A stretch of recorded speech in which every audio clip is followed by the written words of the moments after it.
Hi, this is John Hersey with another contagious leadership tip.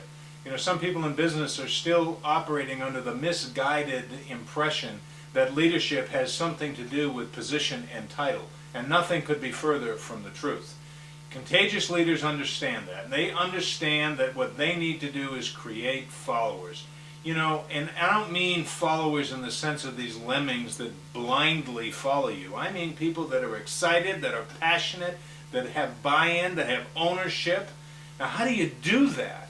You know, you can demand it, you can try to demand it, and that's becoming less and less and less and less and less effective all the time, because we just can't make demands of people.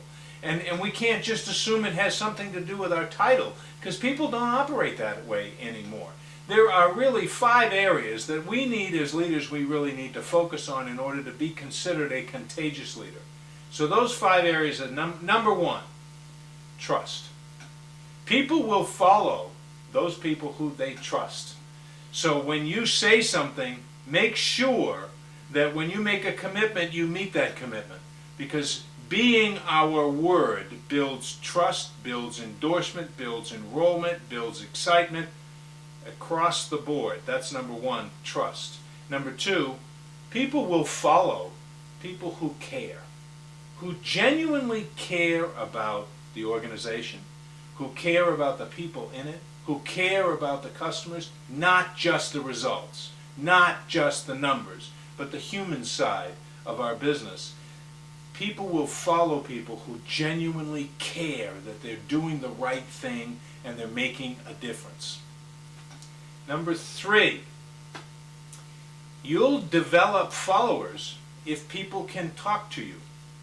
Now, if you've got a closed-door policy, you can forget about it, if you know what I mean, and you've got to start to work on that. But even if you've got an open-door policy, and someone comes in and sits down and starts to share with you, and you go off on them in an angry way that shouldn't be, I told them to do this, that, or the other thing, people, that's not being open to having people talk to you.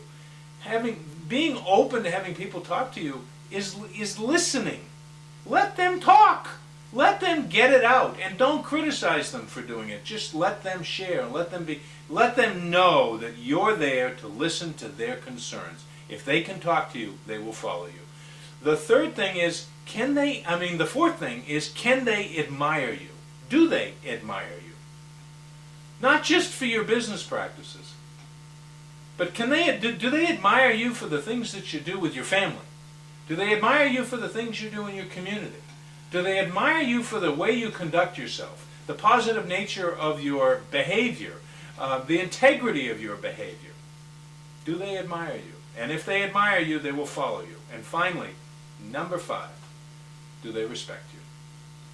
Do they respect you? Do you show genuine respect for them and for other people inside the workforce? You know, I was recently participating in a dialogue on LinkedIn about graciousness in the workplace, or the lack of graciousness in the workplace, and it had something to do with respect for the people we work for, respect for our customers, and showing that respect in a variety of ways. So, do people trust you? Do they know that you care? Can they talk to you? Do they admire you? And do they respect you? Those are 5 areas that contagious leaders will develop and focus on.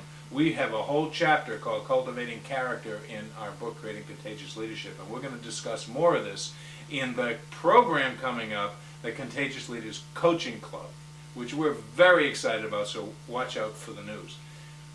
There you have it. This is John Hersey. Be well and be contagious.